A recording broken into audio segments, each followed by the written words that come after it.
A zvuk, ako by si hodnotil? Dobre, môže byť.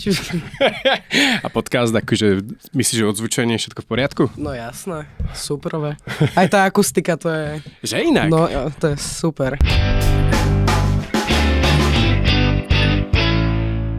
A oproti mne sedí Jakub Tkáč, ktorý je podľa mojich informácií najmladší slovenský DJ, ktorý už aj vystupuje, má množstvo trackov za sebou, množstvo trackov pred sebou. Takže Jakub, ja ťa vítam u mňa v Toľkoch so Šlacím. Ďakujem. Ja som strašne rád, že si našiel čas, neuveríš, ale už nejakú dobu ťa sledujem.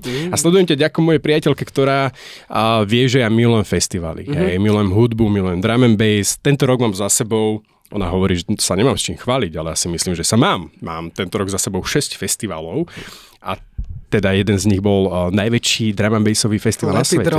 Let It Roll, a ty ho poznáš? Jasné. Vieš, to bol pre mňa, že totálny šok, keď sme sa pred rozhovorom začali o tom rozprávať, že najväčší drum and bassový festival, a ty, že Let It Roll? No. Proste tak, hej, že ja v 13 rokoch ja som chodil do kultúrnych domov na také tie zábavy, kde hrali na gitarkách tam tí občania a takéto veci a v 13 rokoch proste prerábaš hudbu do drum and bassu a poznáš najväčší drum and bassový festival, že máš jedno veľké wow odo mňa a som strašne rád, že si teda našiel čas, pretože ťa chcem predstaviť širokej verejnosti teda, že tu máme takéto nádejné mladé talenty. Takže Jakub, opäť vítajú mňa v štúdiu. Ďakujem pekne. No tak je iná doba, no. Teraz všetky deti nie, že chodia sa hrať na ihrisko v našom veku, teda v mojom veku, alebo na bicykle s kamarátmi, ale momentálne buď sedia za počítačom, alebo no, neviem, akože buď sedia za počítačom, alebo sedia za počítačom, hej. Hovoríš úplne správne, ja tu iba počiarknem, že sedia za počítačom. Akože ono to začalo už v mojich rokoch, ešte za Cezara, v roku Páne, ale tiež sme mali počítač, ale že ten počítač sa využíval hlavne na nejaké hranie hier, hej, vtedy to bolo CS-ko a takéto tie srandičky. A presne hovoríš, že teraz tie deti sú hlavne na kompoch alebo vonku, teda na bicykli, ale ty ten komp nevyužívaš. Ja ho nevyužívam na hry. Hej, no presne. Ja tam tvorím svoje šťastie, ako keby. A to šťastie potom prenášaš? Áno, to prenášam ku ostatným, a ktorí robia ich šťastným. Hej, tak dobre, poďme teda úplne od začiatku. Mňa zaujíma celý tento tvoj príbeh, lebo dozvieme sa o tebe veľa vecí, mám pre teba zaujímavé otázky, ale chcem ísť trošičku možno chronologicky. Takže Jakub, kedy toto celé vzniklo? Lebo ak môžem povedať, tvoja mamina je psychologička, teda, že úplne niečo iné teda, ako si vybral ty, tak by som čakal, že ty budeš akože týmto smerom nejak pomaličky pôjdeš, ale ty si DJ. Tak mi povedz, kedy toto vzniklo, tento nápad? No, ja som bol na tábore ešte v bývalej tanečnej škole, lebo ja som ešte pravidelne tancoval. Folklór? Nie, hip-hop. OK. Akože moderný.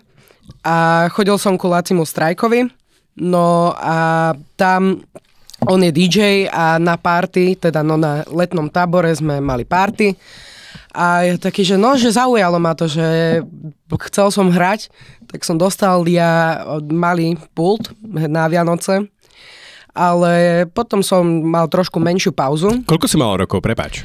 Možno 11. Možno 11. To bolo možno 2-3 alebo 2-3 roky dozadu. OK, čiže teraz máš 14 rokov, keď si mal cca 11 rokov, si dostal mixovací pult. Áno, som dostal mixovací pult. No, to som sa učil zhoda náhod, hej, že podarí, nepodarí. A potom som mal nejakú menšiu pauzu, dvojročnú. A vlastne venoval som sa tomu tancu. Myslel som si, že tanec bude to gro, z čoho chcem sa živiť, ale teraz momentálne som zase chcel začať hrať pred Vianocami týmito. A rodičia mi darovali kurz DJingu v mesokombináte. Prepáč, ale to je úplne super. Akože. Fakt sa tu bavím s 13-ročným chalanom o tom, že proste ty už máš dopredu určený svoj cieľ, za ktorým si ideš a tvrdo na tom makáš, že to je akože inšpiratívne jak svine. Akože. Pardon za slovník. Pohode. No a dostal som kurz v mesokombináte DJingu, kde ma učila teda DJka a tam som zistil, že vlastne toto som ja, že chcem sa venovať hudbe. Čiže na tom kurze, áno. jak si chytil tie klávesy, si povedal, áno. že OK, toto som ja a toto budem robiť. Áno. Dobre, prišiel si domov, povedal si máme psychologičke. Mama, zo mňa nebude doktor, zo mňa bude doktor hudby, tak čo na to povedala? Aké boli prvé reakcie? Tak ona vedela, že ja mám hudobný sluch, alebo celkovo taký už ťa čítala, hej? Áno, už ma čítala, lebo aj v detstve som ja pozeral rozprávky aj v inom jazyku, alebo aj hudbu proste som počúval ja stále, takže vedela, že ten hudobný sluch ja tam mám. Tvoja obľúbená kapela v detstve? Avicii. To není kapela, ale nevadí. Neuveríš, ale ja milujem Aviciiho. A som strašne plakal inak, keď teda Avicii odišiel z tohto sveta a bolo to veľmi smutné, ale super. Ja si pamätám v tom veku, ja som počúval P.O.D., Papa Roach a Good Charlotte, taký skôr rock, punk rock a Linkin Park samozrejme. Hej. No, však to mňa tatino naučil na Aviciiho, lebo on počúval Aviciiho, ale potom neskôr aj tí DJ Marshmallow alebo takto. Hej, Takže tak. Wow, super. Dobre, čiže mama s tým súhlasila a povedala, že OK, máš voľné ruky a môžeš to ísť teda robiť, hej? No tak ja som pokračoval v kurze, hej, stále som robil hudbu, lenže ja som nemal doma ten pult, že proste ja som nemal doma na čom trénovať. A vlastne robil som to všetko na notebooku, takže ja som sa pripravoval na ďalšie a tým, že som mal kurz raz za týždeň, tak som sa snažil stihnúť čo najviac, aby som potom na kurze vlastne už mohol iba hrať. Že to nerobiť tak, že na kurze si to všetko urobím a budem hrať iba pol hodinu, ale ja som si radšej to prekontroloval s tou DJ-kou za tú pol hodinu a potom hodinu a pol som hral, alebo takto ma učila. Hej, čiže ty si neurobil iba domácu úlohu, iba to, čo máš urobiť. Ale urobil som si navyše. Urobil si navyše, pripravil si niečo vlastné a potom skôr tam si chodil, už iba skôr na nejakú konzultáciu. Áno. Že čo, ako s tým. A ako na to reagovala teda pani DJ-ka? Videla v tebe hneď nejaký veľký potenciál, nejaký talent? Ale jasné, tak mne to išlo riadne, by som povedal. Ale že by bola nejaká očarená, neviem, ako ona už učí dlhšie. Ona hrá už myslím, že 7 rokov a že teraz začala učiť možno 2 alebo 3 roky dozadu. Nie som si istý, ale ona tam mala dospelých, akože väčšinou a ja som bol také druhý nezletilý, ktorého tam má. Hej. Že ako bola dosť, ako neviem, nechcem to nazvať, že prekvapená, ale bola spokojná. No. A nadšená. A nadšená, no. Dobrá robota. Dobrá robota. Kus dobrej roboty.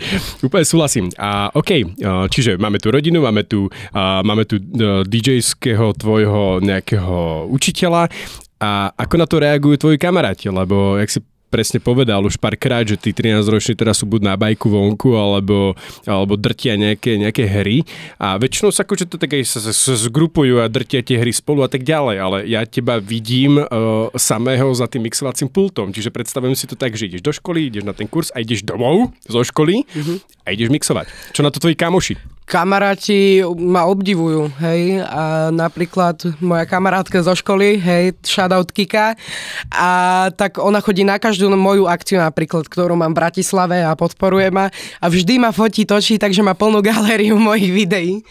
No inak ale super sú s tým náhodou, aj spolužiaci to isté, že majú taký, neviem ako to povedať, majú tam Inšpiruješ ich? Inšpirujem ich, no. Lebo ako už tam u nás tam niektorí hrajú na hudobné nástroje napríklad, ale k elektronické hudbe sa zatiaľ nikto nedostal, takže ich inšpirujem, no. Nechcem povedať inšpirujem, ale zaujalo ich to. Tak oni asi v tvojej skupine, alebo teda nie v skupine, ale myslím v tvojej partii ľudí asi počúvajú inú hudbu ako drum and bass, nie?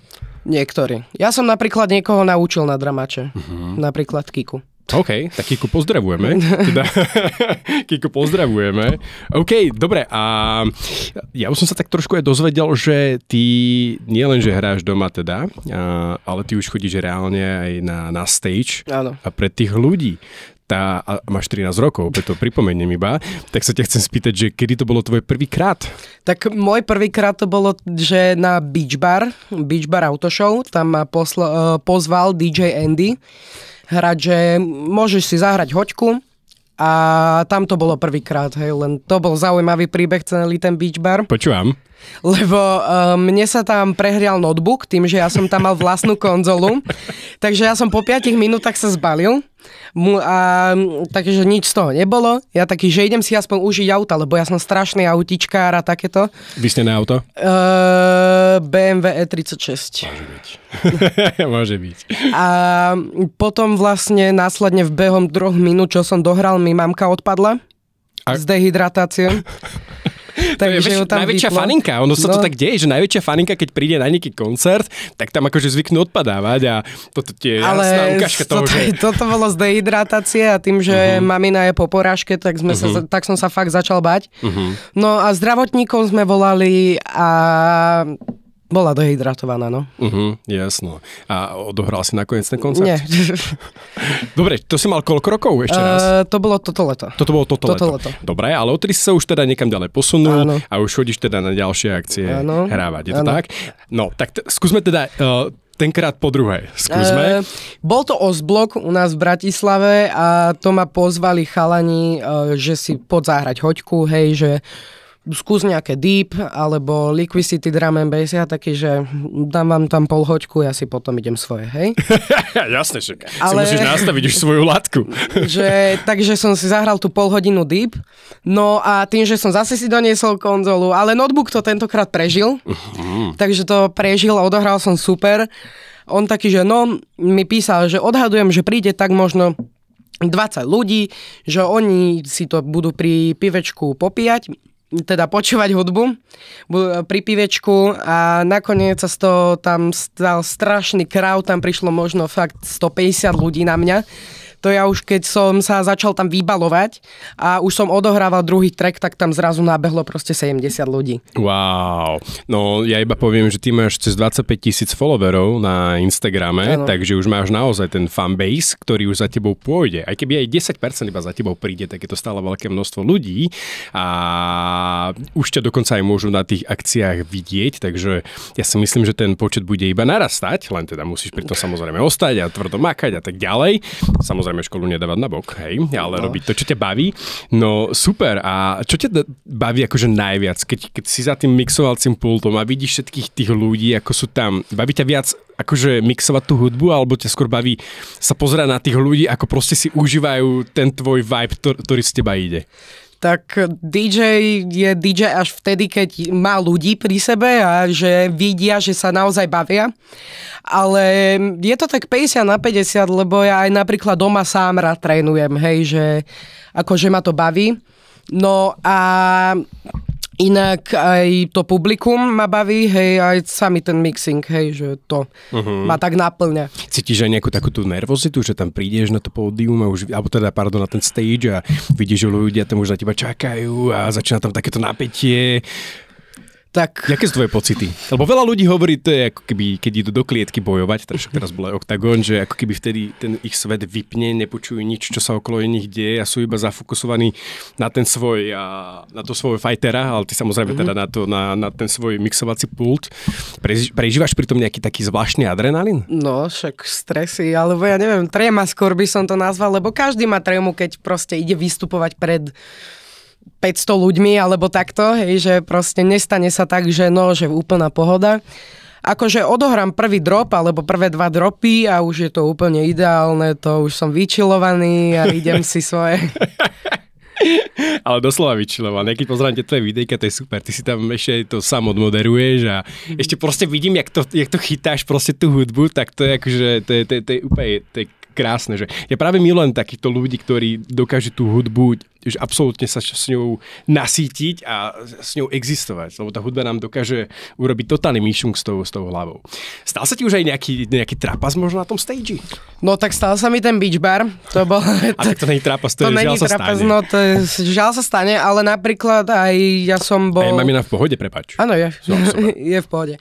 No, bol som na Fatkete, tam Fatket, to je reštaurácia v Stupave a oni robia food festival, už to bol druhý ročník a vždy si zavolajú Red Bull auto a môj mentor, a.k.a. Peťko z Ripple, ma pozval také, že poď si zahrať, hej, že máš tam hoďkový slot, že kľudne máš voľný pult, hej.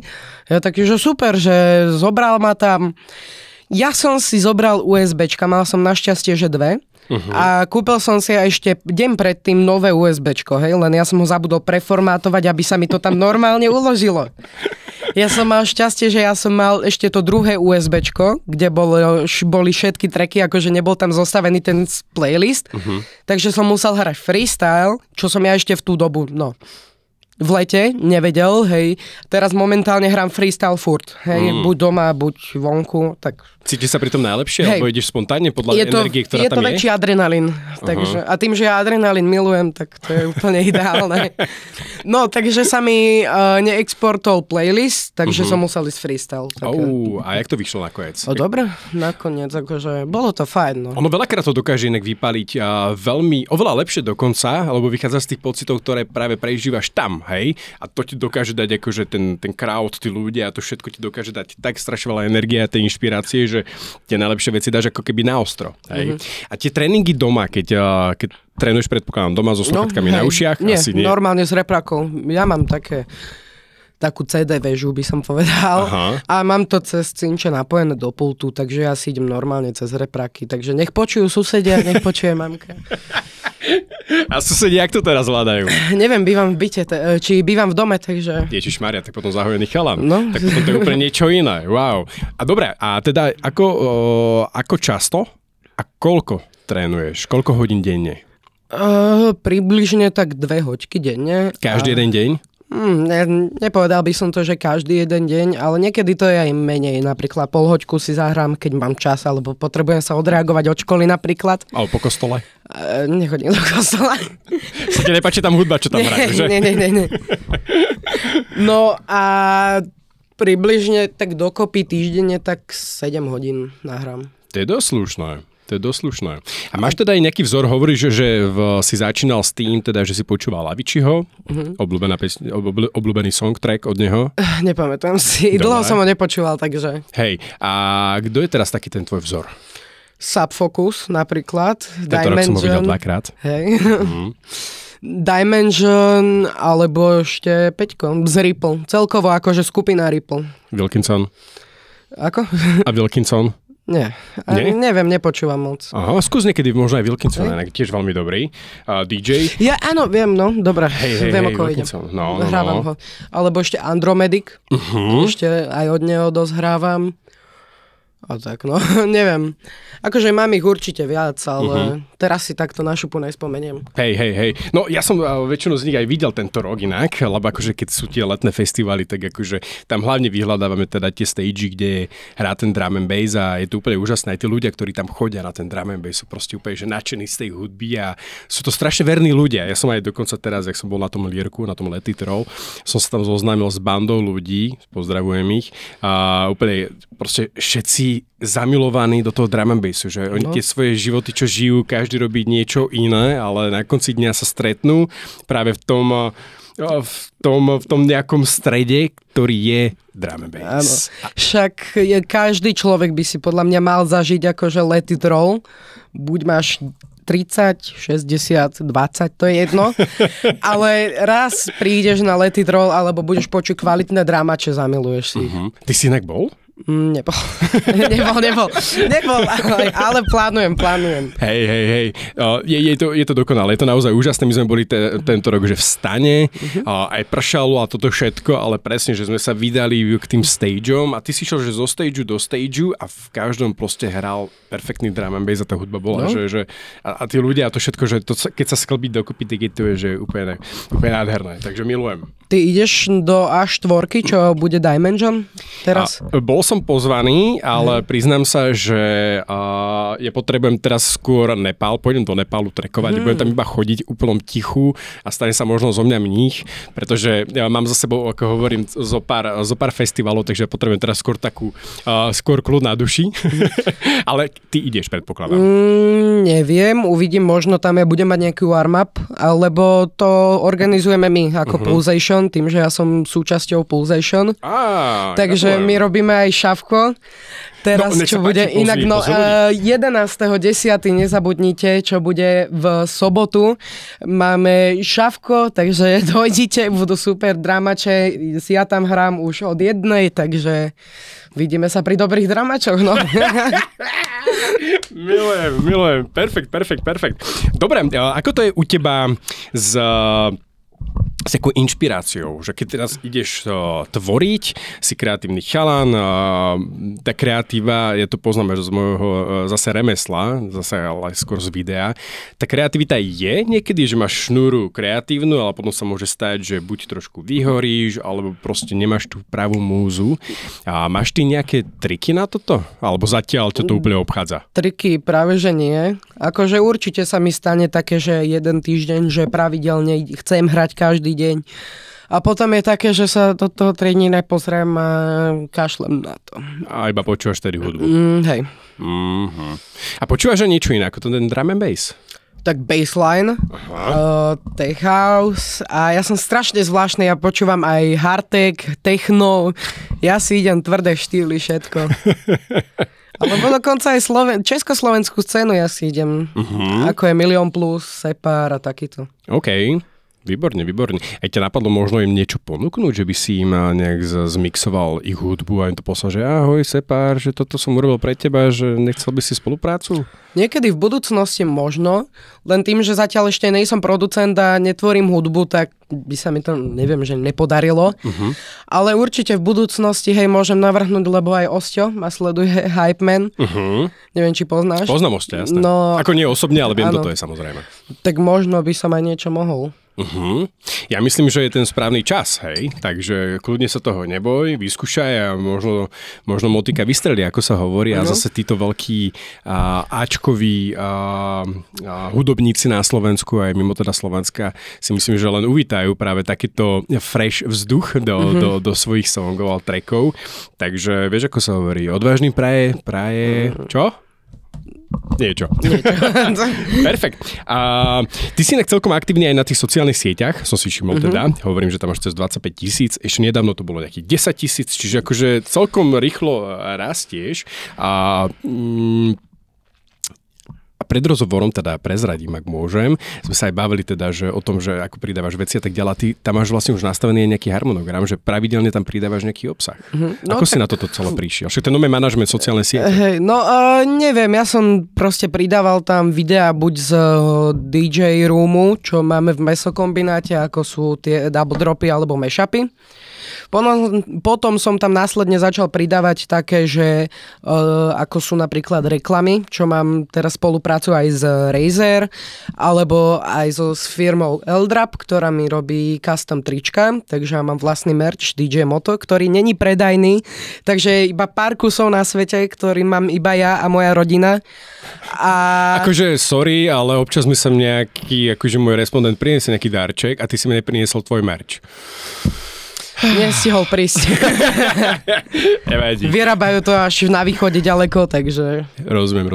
Dúfam, že aspoň lístok bude zadarmo na nejakú drum and bassovú akciu. No, niečo si vymyslí.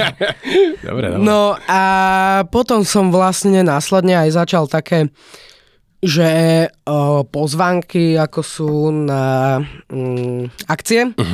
A následne som začal, že top 5, to bolo teraz prednedávnom triple dropy, hej, že nie klasické double, ale triple, že 3 dropy naraz a vlastne z toho sa nejak sklbilo a urobil som také, že urobme si z toho z každého sériu.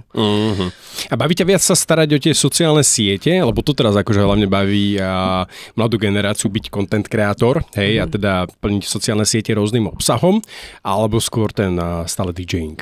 Ten DJing určite, tak niekedy sa mi napríklad nestihne ako pošťastiť a urobiť si video, stihnúť, lebo škola, lebo tréning, no. Musím si to pretočiť a vždy to musím vydať. Mám každý deň video, okrem útorka mám o 6:00 vydávať. Takže aj dnes, tešte sa, bude videjko. Kokos, to je avizo za avizom, ale super. Som rád, že to máš takto veľmi prísne nastavené. Dá sa to vôbec stíhať, lebo predsa len tá škola, ty si vo fáze, ty si teraz na základnej škole, za chvíľu ťa čaká stredná škola a tá základná škola akože teraz celkom dáva zase zabrať, nie? Že tam si niekoľko hodín, 7-8 hodín deň, ak si správne pamätám, potom domáce úlohy a potom ešte stíhaš do toho aj hrať a ešte si robiť teda vlastnú sociálnu sieť. To znamená, že ty máš celý ten harmonogram akože v skutku naplnený. Tak to hej, no akože dá sa to nejak akože sklbiť. By som povedal, treba si to iba dobre nastaviť, hej. Napríklad po škole ja idem hneď ku babke na dobrý obed. Babka dobre varí a tým, že býva blízko pri škole, tak mám obed zaobstaraný, lebo v školskej jedálne, no. Aj si púšťal niekedy svoju hudbu? No jasné, však ona prišla na šavko. Na to šavko prišla v septembri, takže ona počula dramače naživo, no.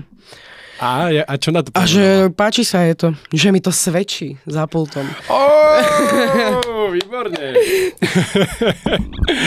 No a potom väčšinou buď idem teda na tréning, čo chodievam do fitka, lebo som vymenil momentálne tanec za fitko. A vlastne potom po tréningu, alebo keď nemám tréning, tak idem domov rovno, idem točiť, idem strihať a potom si idem hrať. Domáce úlohy. Rozumiem. To je brutálny. Veľmi sa mi to inak páči, ak máš naplnený ten tvoj celý ten deň. Nestrácaš absolútne čas a ideš si za tým svojim snom. A ten by mal byť na konci dňa, že aký? Že chceš byť teda, predpokladám, svetoznámy DJ? No, svetoznámy DJ, neviem, nepovedal by som, že svetoznámy, ale napríklad si zahrať na festivaloch, ako je Let It Roll, Grape, alebo takéto, čo máme, skôr na tom Grape. Hej, a skúšal si ich už oslovovať? Nie. Ešte som sa takto nedostal, lebo zatiaľ som sa sústredil ja na tieto malé kluby a na súkromné akcie a potom ešte sa musím dopracovať. Možno sa niečo chystá v januári na nejakej akcii. Ale povieš nám viac? Nie. Ani ja sám neviem ešte viac, hej, takže nemám čo. Ale teraz momentálne mám rezidenciu a to šavko. To Pulsation Fresh Sound. A to my robíme každý mesiac. Teraz do konca roka máme naplánované. Čiže máš tam potom aj nejakú špeciálnu prípravu predtým? No, mám, ale mám. Dodržiaval som ju, lebo tým, že momentálne hrám freestyle, že proste mám iba playlist s dobrými pesničkami, potom mám ďalšie XY playlistov. Iba si vyberem a sedí, nesedí. Uvidíme. Nejaký špeciálny rituál predtým, ako ideš na ten stage? Nemám. Nemáš? Prídem, zapojím USBčko, stlačím play a idem. Ako na to reagujú tvoje fanúšičky? Predpokladám, že v tvojom veku a relatívne známy DJ, začnúci influencer, máš akože zastúpiť dievčat, ktoré... No to by som bol rád, keby, hej. Ja aj keď som niekde vonku, napríklad na takých jarmokoch, alebo ako boli hody v Dubravke, Ružinou, tak to iba chalani sa so mnou fotia, ako že baby. Tak baby sa si hambia, chápeš? Ale to príde časom. Musia ma osloviť. Tak ale nemajú sa hanbiť, no. Napríklad na Instagrame tebe sa nedá ani napísať, že ja som ti normálne musel, jak veľké hviezde napísať na e-mail, že... Malo by sa mi dať. No nedá sa ti. Nedá? Nedá sa ti ani komentovať tvoj príbeh, ani nič. Nedá. Prečo? No nedá sa, ja som sa ti snažil napísať najprv na Instagrame, ale tam sa dalo, tuším, iba srdiečko dať, tak potom hovorím, že ako ťa oslovím. Tak som išiel na tvoj profil a máš tam teda svoj Gmail a na Gmail som ti napísal a som čakal, že ešte chalana sa ani neodpíše a myslím, že za hodinku si odpísal a akože super. Takže možno aj baby by to skúšali takto. No, alebo cez TikTok možno. No však akože náhodou mne píšu dosť ľudia akože cez normálne správy, takže sa čudujem, že ti to nešlo. Ale niekomu to nejde, napríklad aj ja, keď idem niekomu písať novému, tak proste nejdu komentovať príbehy a neviem napísať len tak, hej. Jasné.